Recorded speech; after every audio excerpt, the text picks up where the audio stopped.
آگے دیکھتے ہیں آیت نمبر 108. یہ بھی سمجھے اسی آیت کا ایکسٹینشن ہے اور تھوڑا سا اسی کے حوالے سے بھی ہم بات کریں گے. اولئک الذین طبع اللہ علی قلوبہم وسمعہم وابصارہم واولئک ھم الغافلون. یہ وہ لوگ ہیں جن کے دلوں اور کانوں اور آنکھوں پر اللہ نے مہر لگا دی، یہ غفلت میں ڈوب چکے.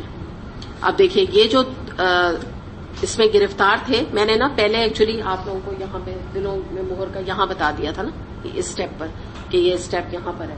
تو یہی اب اس آیت میں بتایا جا رہا ہے کہ یہ لوگ جو دنیاوی سمجھے کہ دنیا سے لو کا شکار ہیں، انٹینس محبت کا شکار ہیں، تو ان کا معاملہ کیا ہے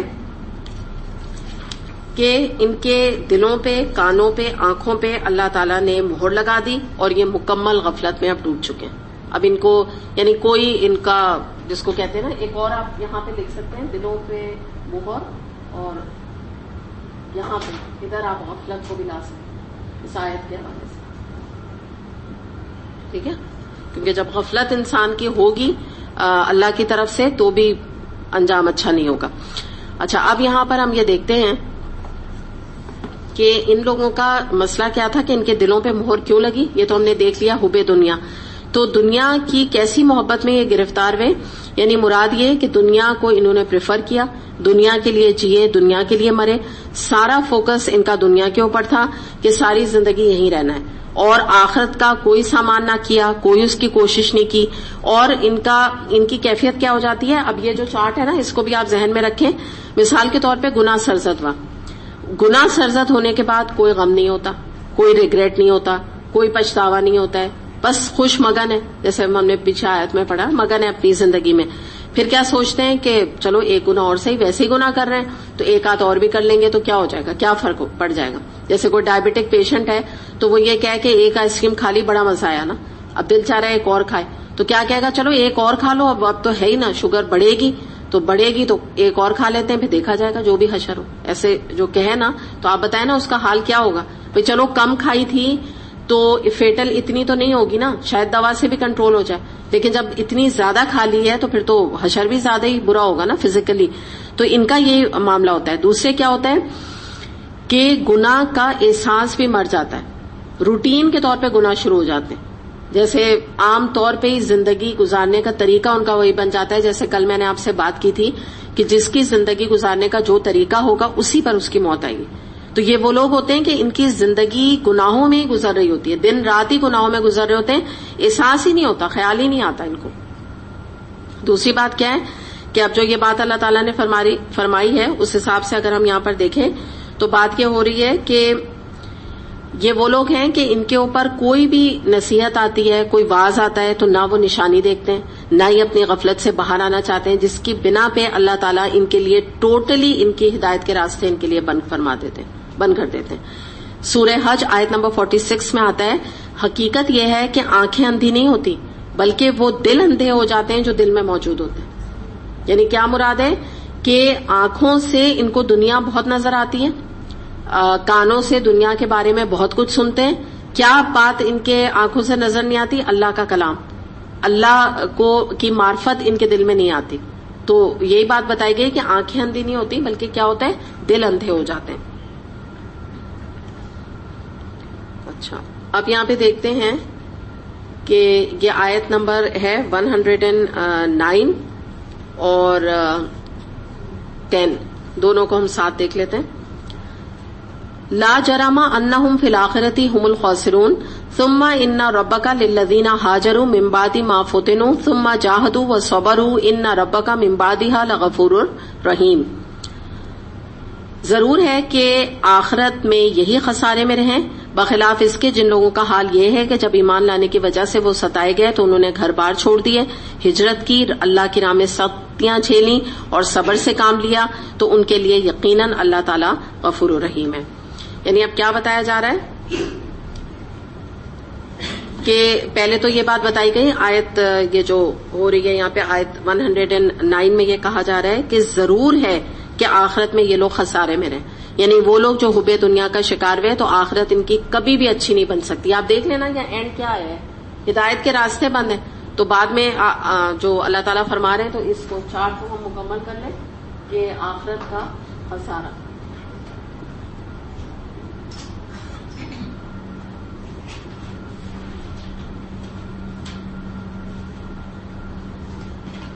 ٹھیک ہے, یہ لاسٹ انجام ہے ان کا.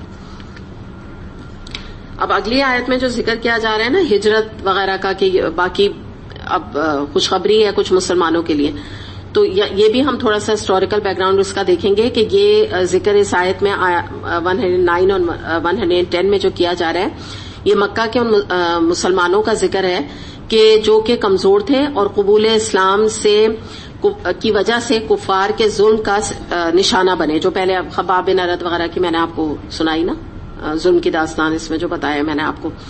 تو جب اللہ تعالیٰ نے ان کو مدینے کی طرف ہجرت کا حکم دیا تو ان صحابہ کرام نے اور مسلمانوں نے اپنے عزیز و قارب کیا ہو گئے, اپنا مال جائیداد سب کچھ چھوڑ کے وہ مدینہ کو ہجرت کر گئے. اور جب کفار سے وہاں جا کے مدینے میں لڑنے کی باری آئی تو بھی انہوں نے اپنے جہاد کے لیے اپنی جانیں تک اللہ کی راہ میں قربان کر دی, اپنی اولادیں قربان کر دی, اپنے عزیزوں کو قربان کر دیا, لیکن وہ انہوں نے جہاد کیا. اور جتنا بھی ظلم مکہ میں ان پر ہوا انہوں نے صبر کے ساتھ اس کو برداشت کیا. تو اللہ تعالیٰ فرما رہے ہیں کہ ان تمام باتوں کے بعد واقعی اللہ تمہارے لیے غفور الرحیم. تو آج آپ کو غفور الرحیم کی ڈیفینیشن سمجھ آئی, جو ہم ہر بات میں ہر گناہ کرنے کے بعد کہتے ہیں کچھ نہیں ہوتا, اللہ تعالیٰ غفور الرحیم ہے, کچھ نہیں ہوگا تمہارے ساتھ, اللہ غفور الرحیم ہے. آپ یہ دیکھیے بڑی یہ گہری بات ہے یہاں پہ, آپ اس کو ہائی لائٹ کر لیجئے. ان ربک من بعدھا لغفور الرحیم, اس کے بعد البتہ اللہ تعالیٰ غفور الرحیم ہے. کس کے بعد؟ اتنی آزمائشیں سہنے کے بعد, اتنی آزمائشیں. جہاد, ہجرت کی, جہاد کیا, اپنے عزیزوں کی قربانی دی. اگر ان کی مثال کے طور پہ کسی کی بیوی نے منع کیا میں ہجرت نہیں کروں گی, انہوں نے کہا ٹھیک ہے تم یہی رہو, نہ کرو, نکاح توڑ دیے نا. جو بیوی کافر ہو گئی یا تھی کافر, وہ مسلمان نہیں ہوئی تو کہا ٹھیک ہے تم یہی رہو. بچے نہیں ہوئے مسلمان اور نہیں, انہوں نے کہا ہم ہجرت نہیں کریں گے, کہا رہو تم یہاں, ہم تو جا رہے ہیں. تو عزیزوں قارب اتنی قربانیاں دیں, بہترین مثال قائم کی, ایمان کی, عمل کی. تو اللہ تعالیٰ کہہ رہے ہیں ہاں البتہ اب ان کے لیے میں غفور الرحیم. تو ایسے نہیں اللہ تعالیٰ غفور الرحیم ہے ہر ایک کے لیے. یہ جو ہم نے گارنٹی کارڈ لگا لیا ہے نا اللہ تعالیٰ کی صفت کے ساتھ, اللہ تعالیٰ کی تو ایسے اور بھی بہت ساری صفات ہیں. القہار بھی تو ہے اللہ تعالیٰ, اللہ تعالیٰ کے تو 99 نام ہے نا, اس میں اور بھی تو نام آدمی دیکھے نا. ہر بات میں ہماری تان جو ہے نا اسی پر ٹوٹ کے ختم ہو جاتی ہے. اگر آپ کسی کو قرآن پڑھنے کو کہیں, آپ کسی کو کوئی اچھے کام کرنے کے لیے کہیں, کوئی معاشرے میں برائی کے اوپر منع کریں, تو وہ کہتے ہیں بس زیادہ بولنے کی ضرورت نہیں ہے, تم لوگ بڑی سختی کرتے ہو, اللہ تعالیٰ تو بہت غفور الرحیم. بڑی اہم یہ بات ہے کہ یہ جو بات ہے من بعدھا, آپ ترجمہ دیکھ لیجیے, اس کے بعد البتہ اللہ غفور الرحیم. تو وہی والی چیز ہے کہ ہمیں بھی اللہ کی راہ میں قربانیاں دینی ہوں گی, ہمیں بہت ساری کوششیں کرنی ہوں گی, سیکریفائز کرنا ہوگا, اسٹیڈ فاسٹ رہنا ہوگا. اس کے بعد اگر کوئی چھوٹی موٹی خطائیں رہ گئیں بحیثیت انسان, جو کہ رہ جائیں گی, ہم تو پرفیکٹ نہیں, تو اللہ تعالیٰ البتہ ضرور غفور الرحیم ہے کہ اللہ تعالیٰ چھوٹی چھوٹی خطاؤں سے درگزر کرے گا کہ بھئی میری بندی نے اتنی قربانیاں دی, اتنا جہاد کیا, خاندان سے کیا, معاشرے سے کیا, اپنے نفس سے کیا, تو چلو کوئی بات نہیں ہے, چھوٹی موٹی پرانی خطائیں تھیں, ہو سکتا ہے کبھی معافی نہیں مانگی, ہو سکتا ہے کبھی کوئی غلطی ہو گئی. یہ بھی تو ہوتا ہے نا, کچھ گناہ ہمارے ماضی کے ایسے ہیں کہ یاد ہی نہیں, تو ہو جاتا ہے نا انسان معافی بھی نہیں مانگتا, کیونکہ جب تک آپ معافی نہیں مانگے تو وہ گناہ جو ہے وہ کیسے ختم ہوگا. اس قسم کی چیزیں اللہ تعالیٰ اگنور کر دیں گے. لیکن یہ تھوڑی ہے کہ پوری زندگی اللہ کی سرکشی میں گزاری, اللہ کی ڈیفائنس میں گزاری, اور پھر یہ امید لگا کے بیٹھے ہیں. اس حوالے سے ایک واقعہ میں آپ کے سامنے رکھوں گی. یہ جو ہے ڈاکٹر فرحت کا ایک آڈیو میں نے سنا تھا, تو اس میں یہ جو سورہ ملک کی ایک آیت ہے, وَقَوْلُوا لَوْ كُنَّا نَسْمَعُ أَوْ نَعْقِلُ مَا كُنَّا فِي أَصْحَابِ السَّعِيرِ, سورہ ملک کی آیت نمبر 10 ہے. ترجمہ اس کا کیا ہے کہ اور وہ کہیں گے کاش ہم سنتے رہتے, سمجھتے رہتے, تو آج ہم اس بھڑکتی ہوئی آگ کے سزاوار نہ ہوتے. یہ ترجمہ ہے نا اس کا. تو یہ جو بات میں آپ کو بتا رہی ہوں کہ جو لوگ آج اس اسٹرگل کو کچھ نہیں سمجھتے, یا ان مشکلات کو بہت بڑا کر دیتے ہیں, اس کو کہتے ہیں نا کہ اپنے سامنے ہائی لائٹ کرتے رہتے ہیں دین کے راستے کی مشکلوں کو, کہ ہاں ہم سے نہیں ہوتا, یہ جو نہیں ہوتا, نہیں بھائی میں نہیں کر سکتی, نہیں بھائی میں سر کور نہیں, میں سیگریگیشن جو ہے میں اس کے اوپر بلیو نہیں کرتی, میں اتنے بڑے اسٹیپس نہیں لے سکتی, میں تو بڑی کمزور سی انسان ہوں, یہ ہوتا ہے نا. اور قرآن پڑھنے کی جب بات آتی ہے تو بھی یہ کہا جاتا ہے کہ قرآن پڑھ لیں. نہیں مطلب ابھی تو ہماری عمر ہی کیا ہے, اور ابھی تو ہم نہیں بھائی, ہم تو بڑے گنہگار ہیں, ہم نہیں پڑھ سکتے قرآن. یہ سب باتیں آتی نا کیونکہ اسی حوالے سے بات ہو رہی ہے نا. تو اس میں یہ واقعہ میں نے خود سنا ان کے یعنی حوالے سے میں آپ کو بتا رہی ہوں کہ پوری یعنی اس میں کوئی بات ایڈ نہیں ہے یا کوئی اللہ نہ کرے کوئی جھوٹ شامل نہیں ہے. تو انہوں نے یہ بتایا کہ ان کے ایک اسٹوڈنٹ ہیں, تو وہ ایک جاتی تھیں قبرستان پہ, وہاں پہ دعا پڑھنے کے لیے, مغفرت کی دعا. آپ کو پتا ہے نا قبرستان میں ویسے جانا پسندیدہ نہیں ہے سوائے یہ کہ مغفرت کی دعا کے لیے. تو وہ ایک دفعہ اپنے ہسبینڈ کے ساتھ گئی, تو وہاں پہ وہ انہوں نے جاتی رہتی تھی. یعنی پھر ایک دفعہ کا یہ واقعہ ہے کہ ایسا ہوا کہ جب وہ بالکل نکلنے لگیں تو ان کو برابر جو ان کے رشتہ دار کی قبر تھی اس کے برابر میں سے یہ آواز کلیئر, یہ آیت کی آواز آئی, قولوا لو كنا نسمع اور ناقل ما كنا في اصحاب السعیر.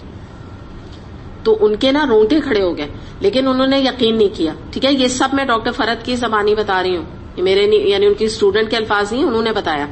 تو اور ظاہر ہے ان کی اسٹوڈنٹ اتنی آتھینٹک ہوگی نا کہ وہ بات صحیح کہہ رہی ہیں. تو کیا ہوا کہ ان کی اسٹوڈنٹ نے کہا, اپنے ہسبینڈ کھڑے تھے, انہوں نے کہا آپ ذرا نا ادھر سب جگہ جا کے دیکھیے, کوئی یہ تو نہیں کسی نے تلاوت لگائی ہوئی ہمیں نظر نہیں آ رہا. وہ گورکن ہوتے ہیں نا جو کھودتے ہیں قبریں وغیرہ, تو ہو سکتا ہے ایسا تو نہیں انہوں نے موبائل میں یا ٹیپ ریکارڈر میں یا جو بھی کہیں پہ کچھ تلاوت لگائی ہوئی ہے, تو آپ دیکھیے. تو انہوں نے اپنے ہسبینڈ کو بھیجا, وہ ادھر گیا. انہوں نے کہا مجھے تو کوئی بھی نہیں نظر آ رہا دور دور. پھر کیا ہوا کہ انہوں نے کہا باہر جائیں. باہر گئے تو وہاں ایک ٹیکسی کھڑی تھی, تو انہوں نے کہا ہو سکتا ہے ٹیکسی میں کسی نے تلاوت لگائی ہوئی ہے.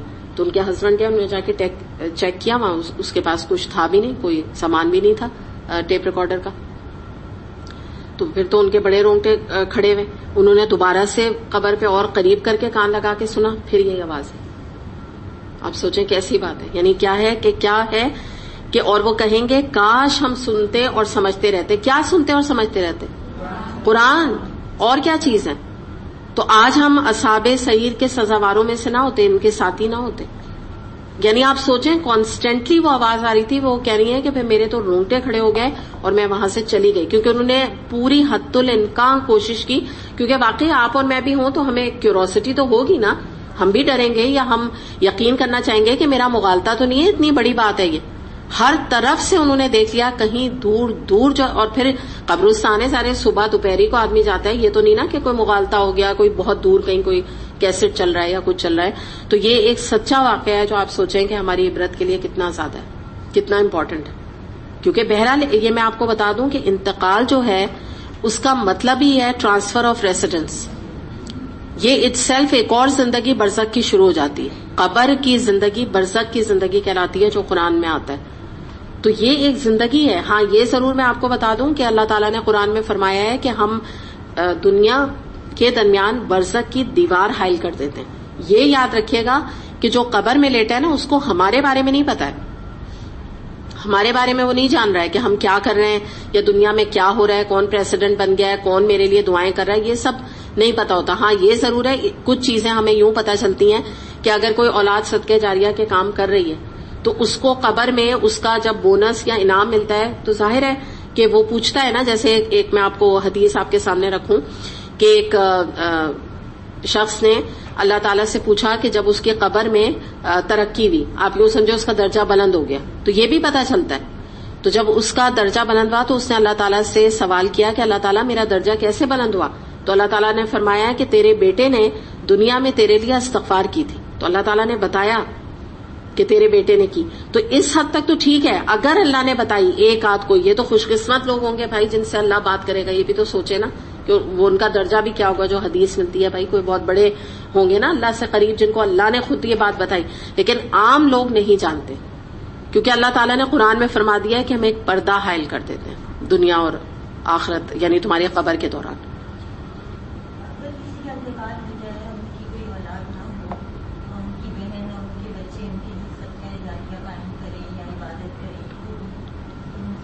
جی جی بالکل جائے گا, بالکل جائے گا, کیونکہ جو بھتیجی اور بھانجی ہوتی ہے تو وہ بھی اس رشتے کے اندر آتی ہے. کہ ایک حدیث کے مطابق کیا آتا ہے کہ ایک آدمی نے کہا کہ مجھ سے بہت گناہ سرزد ہو گئے تو میں کیا کروں؟ تو انہوں نے کہا کہ تم اور میری جو ہے ماں حیات نہیں ہے, یعنی ماں کی میں نے کوئی اس نے سلوک بھی نہیں کیا, اچھا کوئی اتنا نہیں کیا اور گناہ بھی ہیں, تو اس کا کیا میں کفارہ کیا ادا کروں, ماں تو زندہ نہیں. تو آپ صلی اللہ علیہ وسلم نے فرمایا تمہاری خالہ حیات ہیں؟ اس نے شخص نے کہا ہاں جی حیات ہیں.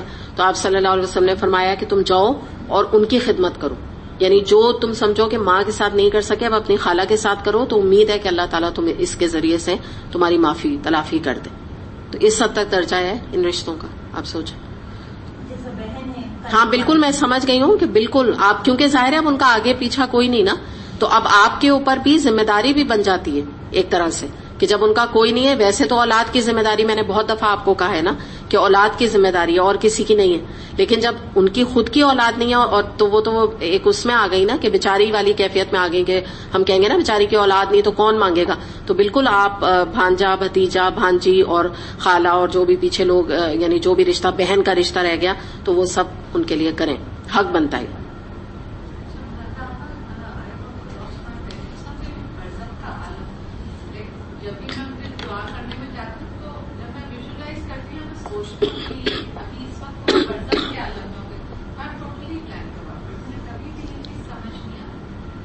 تو آپ نے میری کلاس اٹینڈ کی تھی, ورک شاپ جو تھی آخری سفر کی تیاری, تو اس میں تو میں نے بہت ساری احادیث آپ کے سامنے رکھی تھی نا, مطلب لاسٹ کیا ہوتی ہیں آپ.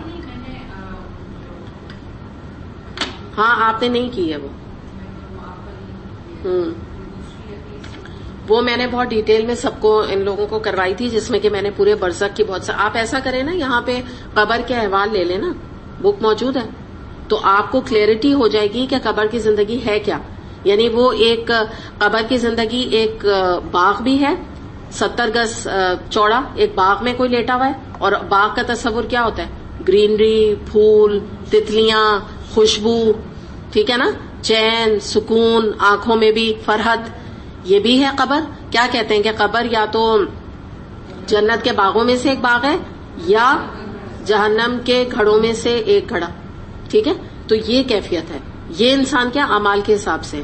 اور بہت ساری چیزیں ہیں, جیسے کہتے ہیں کہ جب کوئی فرشتے عذاب لے کے آنے لگیں گے تو جو مومن ہوگا تو سامنے سے اس کی نماز آ جائے گی, سائڈ سے اس کے روزے آ جائیں گے, دوسری سائڈ سے اس کا انفاق آ جائے گا. اس طرح کی آپ کو بہت ڈیٹیل جو ہے نا وہ اس میں انشاءاللہ مل جائے گی. تو جو وہ آپ کہہ رہی ہیں نا بلینک, تو وہ ایک آدھ حدیث سے میں آپ کو نہیں بتا سکتی, آپ یہ بک لے لیں, اس میں مطلب آپ پلینٹی آف احادیث جس سے کہ ہمیں جس حد تک ہمیں نبی کریم صلی اللہ علیہ وسلم بتا سکتے تھے انہوں نے حق ادا کر دیا. بہت کچھ آپ کو یو گیٹ این آئیڈیا کہ کیا کیا وہاں ہوگا. جیسے مثال کے طور پہ کہ اگر اچھی انسان کی موت ہے اور اچھا انسان ہے تو وہ زمین کہتی ہے اس کے لیے کشادہ ہو جاتی ہے, اس کو فراخی کر دیتی ہے اور کہتی ہے کہ تو میرے اوپر چلنے والوں میں میرا سب سے پسندیدہ تھا, یعنی تو اتنے نیک کام کرتا تھا. اور اگر بد انسان ہے تو اس کے لیے وہ اسکویز ہو جاتی ہے, قبر اتنی اسکویز ہو جاتی ہے کہ اس کی پسلیاں ٹوٹنے لگتی ہیں. تو اس طرح کی یہ سب کیفیات ہیں. میں یہی تو آپ سے کہہ رہی ہوں کہ پورا ایک عالم ہے. ہم تو دیکھیں نا ہمارے جو جانے والے یا جو بھی ہم موت کے آج کل تو جیسے ایک دل پر ایک کیفیت مستقل تاری رہتی ہے نا, جو ابھی ریسنٹلی سب ایسا ہوا ہے حادثہ, تو ایک خیال تو آتا رہتا ہے نا یہ سب ان کا کیا ہوا کیا نہیں ہوا یہ سب. تو یہ بھی اس میں یہ بھی بات کلیئر ہے کہ جو پلین کریش میں مر جائیں, جو جل کے مر جائیں, جو پانی میں ڈوب کے مر جائیں, تو کوئی لوگ کہتے ہیں ان کا کیا, ان کو تو پھر قبر کا نہ عذاب ہے نہ ان کے اوپر کوئی یعنی اچھا ان کے ساتھ ہے.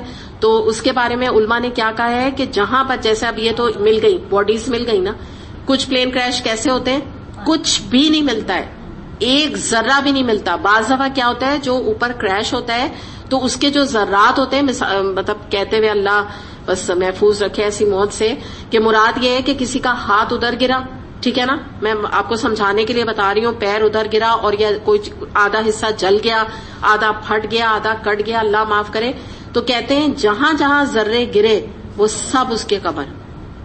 اور یہ اللہ کا کام ہے, یہ ہمارا کام نہیں ہے سوچنے کا کہ اللہ تعالیٰ اس کو کیسے محسود کریں گے, کیسے اس کے قبر کو باغ بنائیں گے. اس کی اتنی بڑی قبر ہوگی مثال کے طور پہ, عذاب مطلب جو اتنی دور دور ہمیں نظر آ رہی ہے نا, ایک ہاتھ ادھر ادھر, اللہ تعالیٰ وہ پوری مقام کو اس پہ قبر بنانے کے اوپر قادر ہے.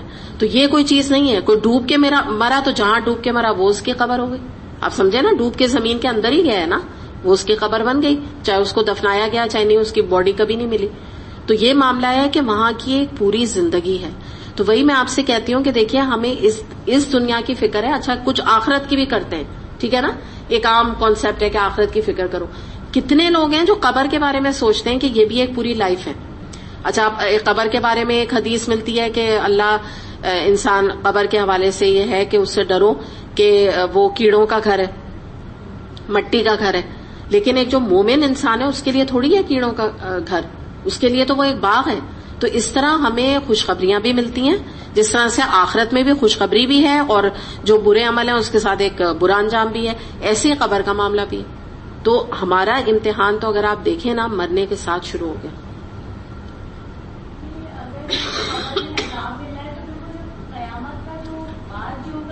وہ اگلی قسط ہے. آپ یہ سمجھ لیجیے ڈرامے کی ایک قسط آتی ہے نا، تو آدمی کہتا ہے کہ یہ پورا جو ڈرامہ ہے نا یہ ٹوٹل 15 قسطوں پہ محیط ہے.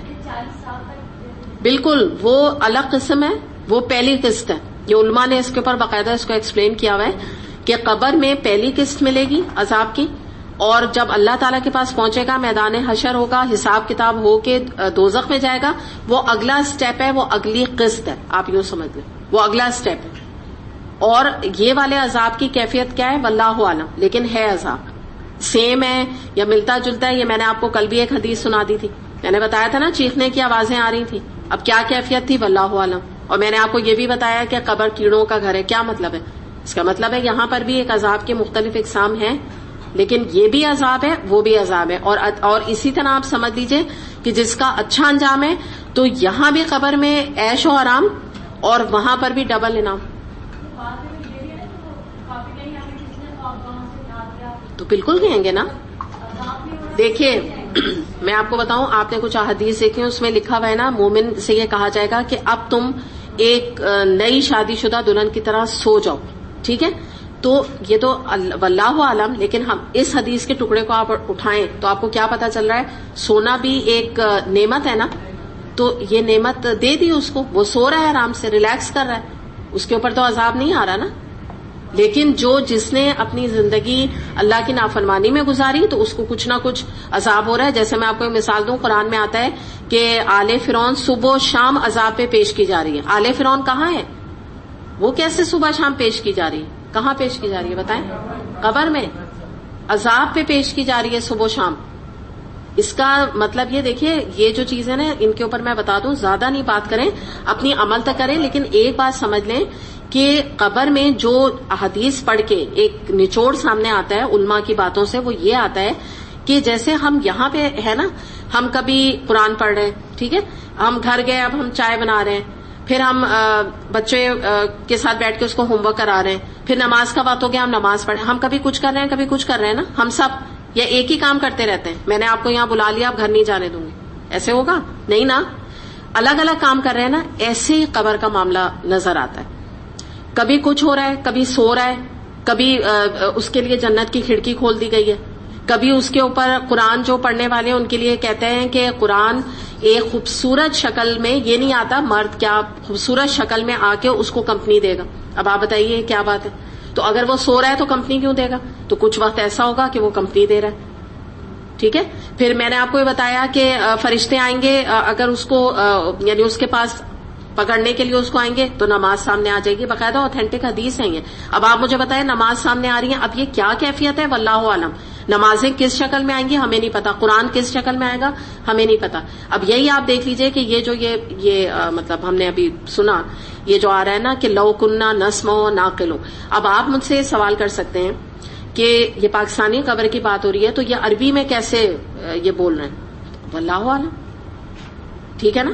تو ایسے جو سمجھ میں بات آتی ہے نا وہ یہ آتی ہے کہ جیسے دنیا میں ہم کبھی کچھ ہو رہا ہے، قبر میں بھی ایسی ایک جیسی ٹائپ نہیں ہے کہ سب پڑے ہوئے، کیونکہ پھر خوشخبریاں نہیں آئیں گی نا جو میں آپ کو بتا رہی ہوں کہ جنت کی کھڑکی کھولی گئی اور اسے دکھایا جائے گا کہ دیکھو یہ وہ مقام ہے.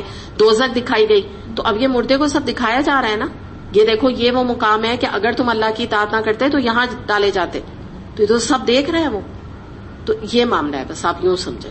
ٹھیک ہے نا. کبھی کچھ دکھایا جا رہا ہے. اصل ہم یہ فکر کریں کہ اگر ہماری سمجھے کہ ہم نے اللہ کی اطاعت میں زندگی گزار دی تو کہتے ہیں نا ڈبل مزے، جنت بھی چین، اور انشاءاللہ آخرت میں تو وہ تو ویسے ہی اندازہ ہو جائے گا نا جب جنت کی کھڑکی کھل گئی تو انسان کو تو ویسے ہی پتہ چل جائے گا. لیکن یہ بات یاد رکھیے گا کہ دوزخ کا عذاب اللہ معاف کرے اور جنت کی نعمتیں اللہ ہمیں دکھائے، بالکل فرق ہیں قبر سے.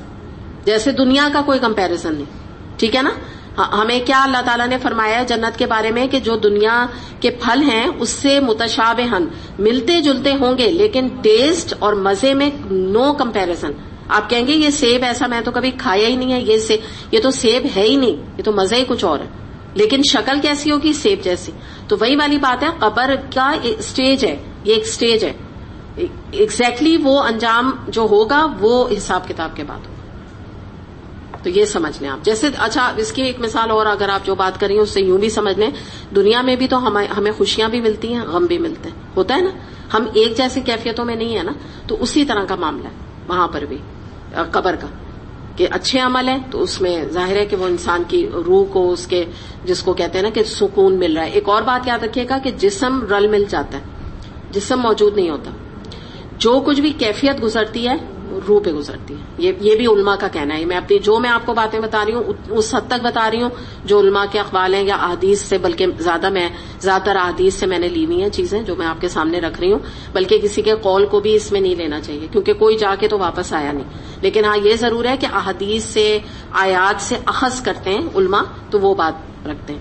ہمیں اصل میں فکر یہ کرنے کی ضرورت ہے کہ ہمارا انجام کیا ہونے والا ہے. ہمارے لیے جو ہماری قبر ہے وہ اللہ کرے کہ ہم اس کو جنت کے ایک ٹکڑے کی طرح بنا سکیں نا, یہ ہماری فکر ہونی چاہیے. ہاں ٹھیک ہے, کچھ کوشچنس تک جاننا اچھا ہے ایز اے قرآن کے طالب علم, کوئی اس میں حرج نہیں کہ اگر آپ جاننا چاہیں.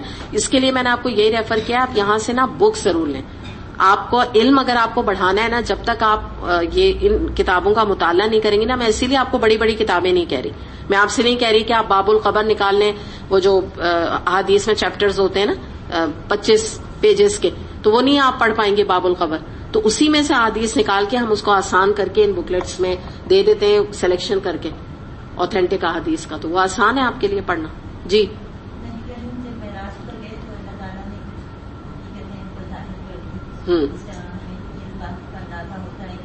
بالکل.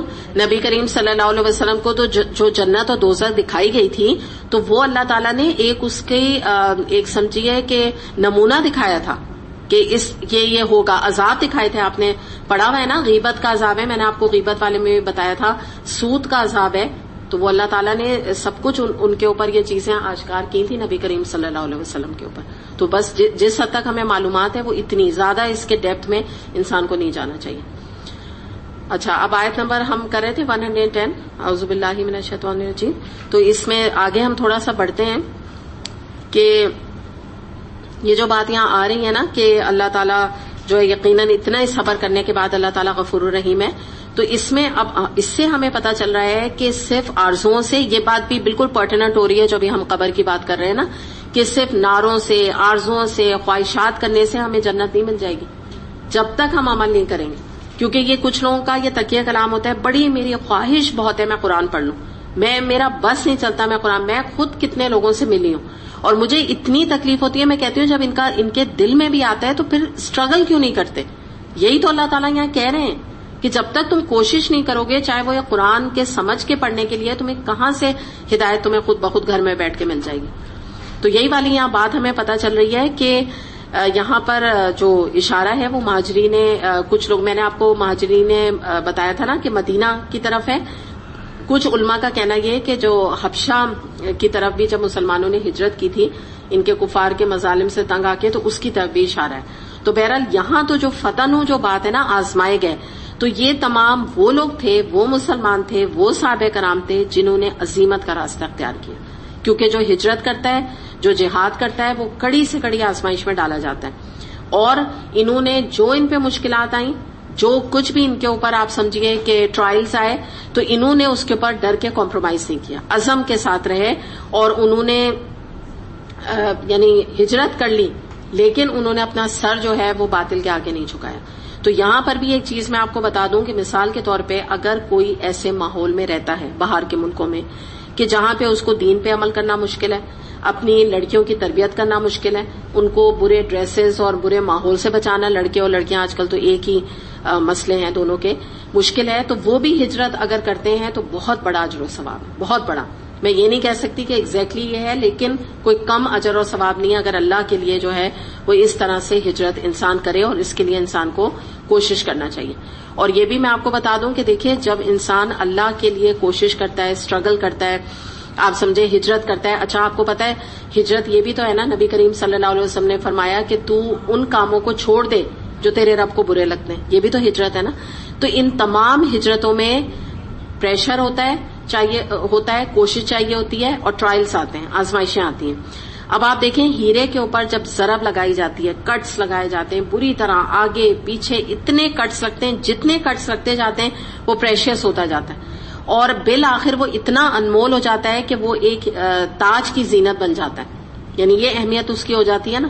اچھا اب آپ دیکھیں ایک کوئلہ ہے، آپ ایسے انسان کو دیکھیں جو کوئی اسٹرگل اللہ کی راہ میں نہیں کر رہا، نہ وہ کرنا چاہتا ہے کسی بھی قسم کی اللہ کی پاتھ جو کہتے ہیں نا رستے پر آنے کے لیے، نہ گھر سے نکلنا چاہتا ہے، نہ اپنا فن و فرولک چھوڑنا چاہتا ہے۔ یہ جو تصویر آپ کے سامنے رکھی نا، اس کی تصویر ہے، تو آپ سمجھیں وہ ایک کوئلہ ہے۔ اب آپ بتائیں کوئلہ ٹھیک ہے زیادہ سے زیادہ جلنے کے کام آ جاتا ہے، وقتی طور پہ جل گیا وہ، اس کے بعد اس کا حال کیا ہوتا ہے؟ ہم کیا کرتے ہیں کوئلے کو بجھاتے ہیں اس کو، اور اس کے بعد ڈسٹ بن میں ڈال دیتے ہیں، کیا ویلیو ہوتی ہے اس کی؟ تو ایسے ہی آپ اور مجھے فیصلہ کرنا ہے کہ ہمیں ہیرا بننا ہے یا ہمیں کوئلہ بننا ہے۔ یہی والی بات ہے، جو دنیا کی محبت کا شکار ہے نا، تو وہ بھی ٹھیک ہے زندگی جیسی تیسی گزار رہے ہیں کوئلے کی طرح۔ میں نے آپ سے کہا نا تھوڑا بہت مصرف تو ہے، تھوڑا بہت جی رہے ہیں، کبھی کہتے ہیں نا کسی کو تھوڑا صدقہ دے دیا دکھاوے کے لیے، کبھی ڈونیشن دے دیا، تھوڑے بہت نیک کام بھی کچھ اپنے پلے لگا لیے ہیں، لیکن اگر آپ حقیقتاً دیکھیے تو بیکار زندگی، آخرکار ڈسٹ بن ٹھکانا ہے۔ لیکن جو ہیرا ہے، آپ یہ سوچئے کہ ایک ماں مرنے سے پہلے جو ہے نا یہ فیصلہ کر کے جاتی ہے میری بیٹی کو دے دینا ہے نا، کوئی ہیرے کو پھینکتا ہے اٹھا کے؟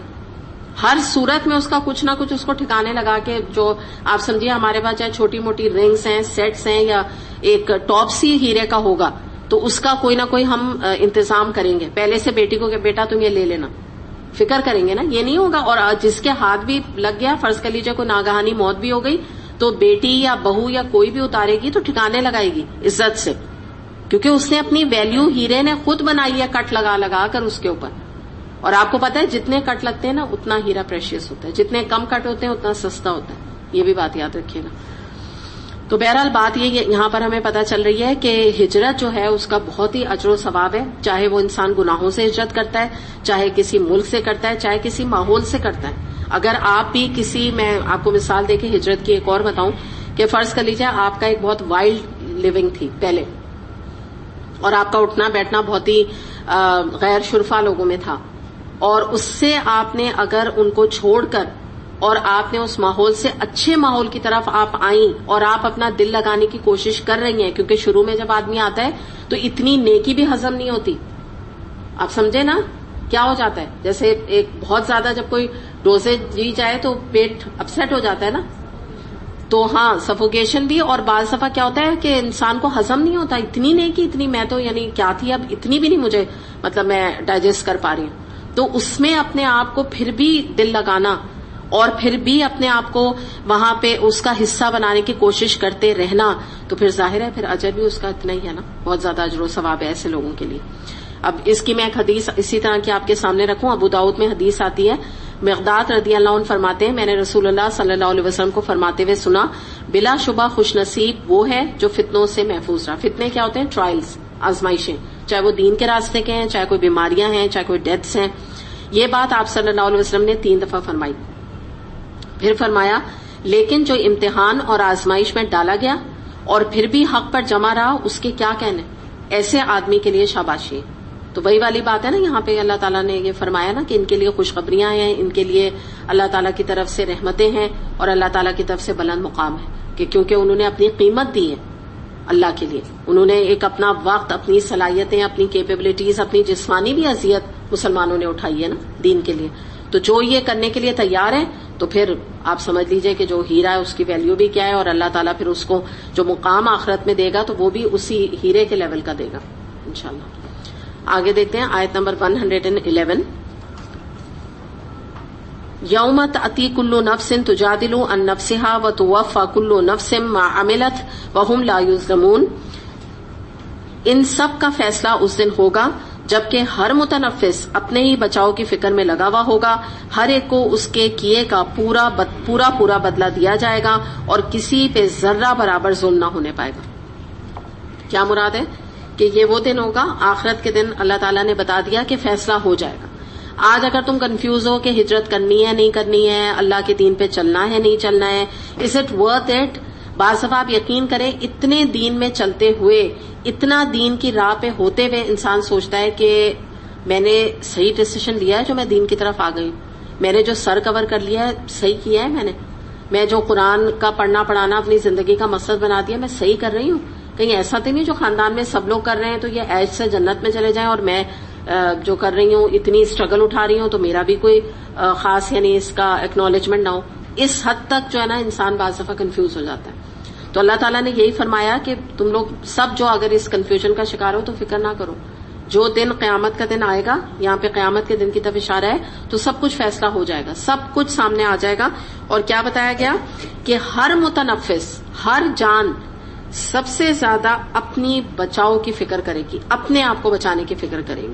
تو پتہ کیا چلے گا کہ آج ہماری محبتیں جو ہم بعض دفعہ کہتے ہیں کہ میں لوگوں کی وجہ سے اللہ کے دین کے حکم پہ عمل نہیں کرتی، میں اپنے خاندان کی وجہ سے لوگوں کے حکم پہ عمل نہیں کر سکتی، میں خاندان کو ناراض نہیں کر سکتی، یا میرے اوپر فرینڈز کا بڑا پریشر ہے، میری بڑی کلوز فرینڈز ہیں، بہت میری بیسٹ فرینڈز ہیں اور میں ان کو چھوڑ دوں، میں نہیں کر سکتی. تو یہ جو پریشرز ہیں ہمارے اور آج جن کا ہم پیٹھ پہ رکھ کے جس کو کہتے ہیں نا بندوق چلاتے رہتے ہیں، اس دن کوئی کسی کے کام نہیں آئے گا. اور اس کے بارے میں سورہ عبسہ کی ایک آیت ہے جس میں یہ آتا ہے کہ یہ وہ دن ہوگا جب بھاگے گا باپ بھائی، بیٹا بیوی، یعنی کس سے؟ بھائی سے بھاگے گا، بیٹا باپ سے بھاگے گا، خاوند بیوی سے بھاگے گا. اور ہر دن اس کو ایسی فکر لگی ہوئی ہوگی، لِكُلِّ امْرِئٍ مِّنْهُمْ يَوْمَئِذٍ شَأْنٌ يُغْنِيهِ، ایسی فکر لگی ہوگی، ایسی فکر جو اس کو دوسروں سے بالکل بے پرواہ کر دے گی. اس کو کوئی پرواہ ہی نہیں ہوگی اپنے احباب کی، اپنے خاندان کی، اپنی برادری کی، وہ دیکھے گا بھی نہیں ان کی طرف، اس کو صرف اور صرف اپنی فکر ہوگی کہ اللہ تعالیٰ تم مجھے آج پار لگا دے، میری بس بنا دے. اور کسی سے محبت دل میں نہیں آئے گی، کوئی محبت کا جذبہ نہیں رہے گا، نہ بیٹے سے نہ باپ سے. اگر کہیں بیٹا اس کی طرف بڑھے گا اس سے دور بھاگے گا کہ کہیں یہ مجھ سے کوئی مطالبہ نہ کر لے، کہیں اللہ سے میری کوئی شکایت نہ کر دے، اس سے دور کہے گا دور جاؤ میرے پاس. اور اللہ تعالیٰ جب اگر یعنی اس کا حساب کتاب شروع ہو گیا تو اللہ تعالیٰ کے سامنے اگر بچہ آ گیا کچھ کہنے کے لیے تو کہے گا اللہ تعالیٰ یہ میرا نافرمان تھا، میں نماز کی نصیحت کرتی تھی یہ نہیں نماز پڑھتا تھا. بیٹا کہے گا میری ماں نے مجھے کبھی توجہ نہیں دی، اگر میں نے نماز نہیں پڑھی مجھے مار نہیں سکتی تھی، مجھے قتل کر دیتی لیکن مجھے نماز پڑھواتی. مثال دے رہی ہوں میں آپ کو، ایک مثال دے کے بتا رہی ہوں. اس حد تک انسان جو ہے نا اپنی ماں باپ کو بلیم کرے گا، بلیم کاؤنٹر بلیم. بیوی اور شوہر سامنے آئیں گے، شوہر کہے گا یہ خود نہیں مانتی تھی، بیوی کہے گی میرے شوہر نے مجھے حجاب نہیں کرنے دیا، میرے شوہر نے مجھے قرآن نہیں پڑھنے دیا، وہ چاہتے تھے کہ میں دنیاوی لحاظ سے ایک اچھی بیوی بنوں، انہوں نے میری آخرت کی فکر نہیں کی. شوہر کہے گا کہ دنیا کے معاملے میں تو تم بہت تیز تھی، تم نے کیوں میری بات مانی.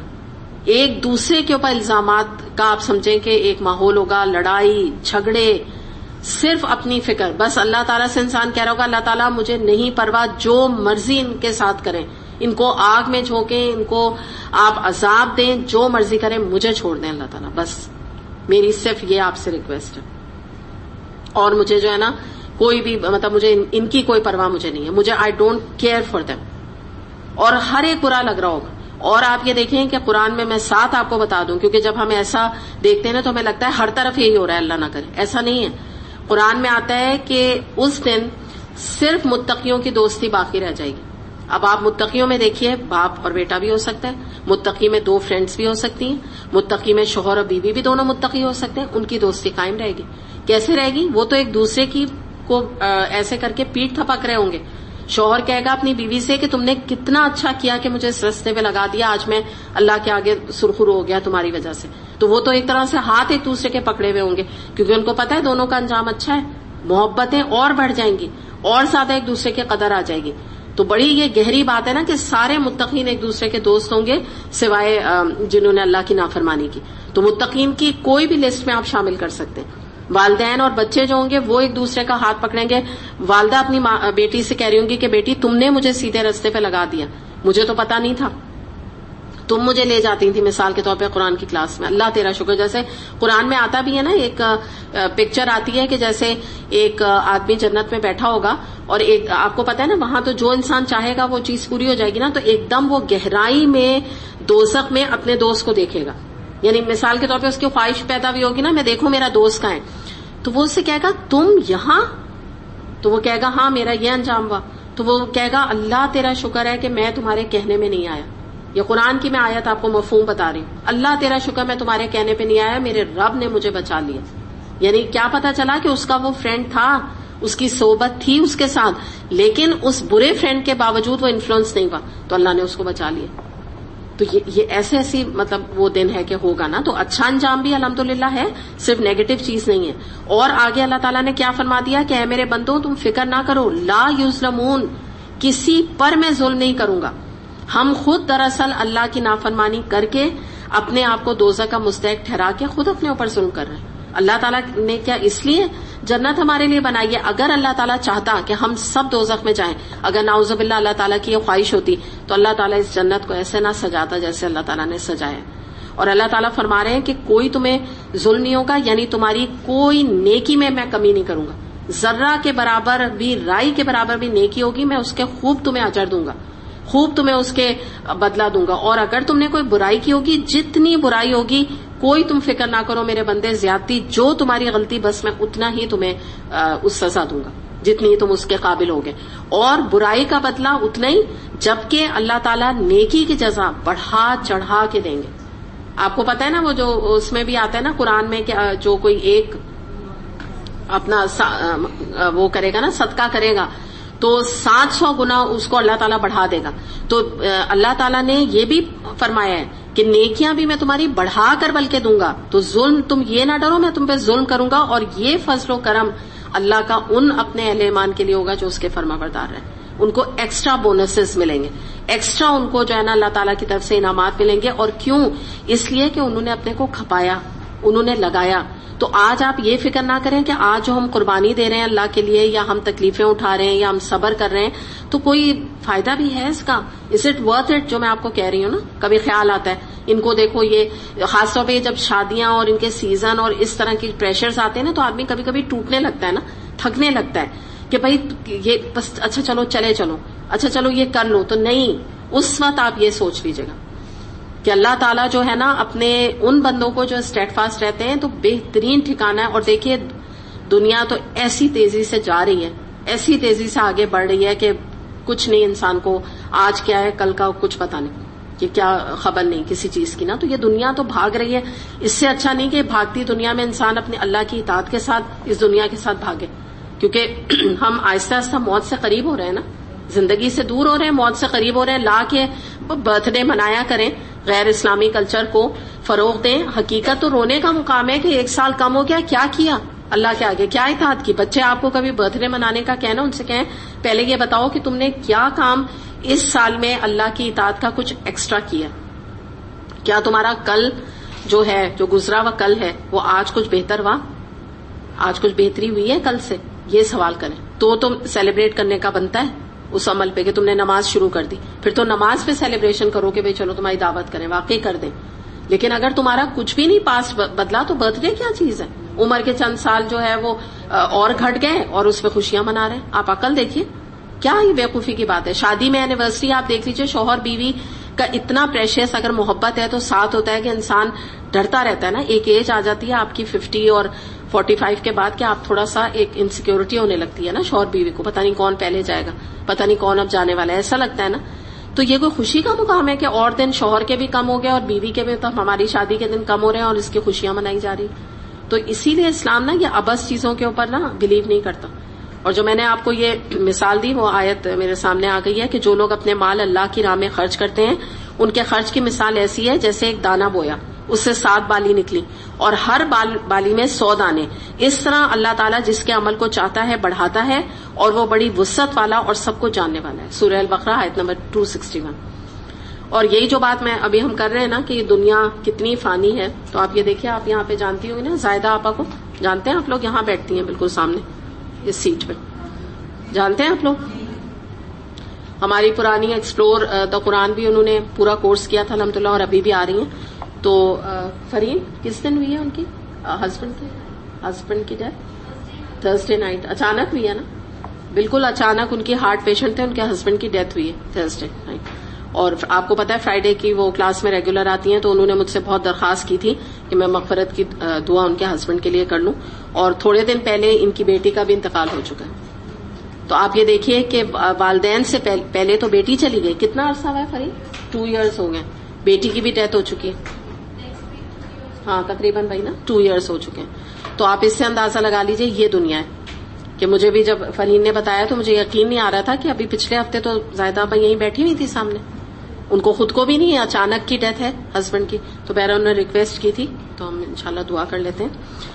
سبحان اللہ بحمدہ عدد خلقہ ورضا نفسہ وزینۃ عرشہ مداد کلماتہ. سبحان اللہ العظیم.